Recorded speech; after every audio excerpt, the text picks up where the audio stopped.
Hi, this is David at stoneyard.com. Today I want to talk about corners. Look at this job. This is probably 12, maybe 15, could even be 18 feet from top to bottom. We want to be sure that these are plumb corners in both directions. So it's important for it to be plumb this way and this way. And remember, with such an irregular stone, you go from high point to high point. For example, on this Boston blend round corners, they taper in and out. So when you're putting your level on, you want to go from high point to high point. Let me give you an example. We've got this fireplace.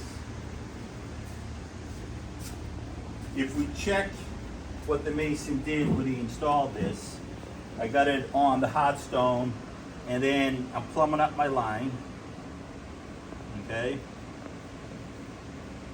Okay, so that's perfectly plumb. Let's check that again. Okay, so this bubble is indicating that's plumb. And notice I'm contacting this stone, just about this stone, and there's a slight gap, but as I go further up, it will intersect this stone perfectly. So if we had done a more careful job, we could have had these stones kind of come out a little bit. Okay, let's take a look at a brand new job. So this cottage cut is awfully sweet.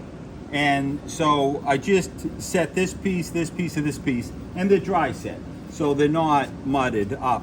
But let's take a look. So let me just flip this over, okay? So when I'm looking, here we go. Let's see if I can hold this with one hand. Yep.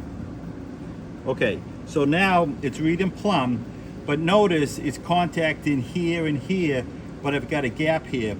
It's perfectly acceptable. So you go from high point to high point. Give yourself a nice plumb corners, and when you look back and you see this all plumb in both directions, it's gonna look awesome. This is David at stoneyard.com.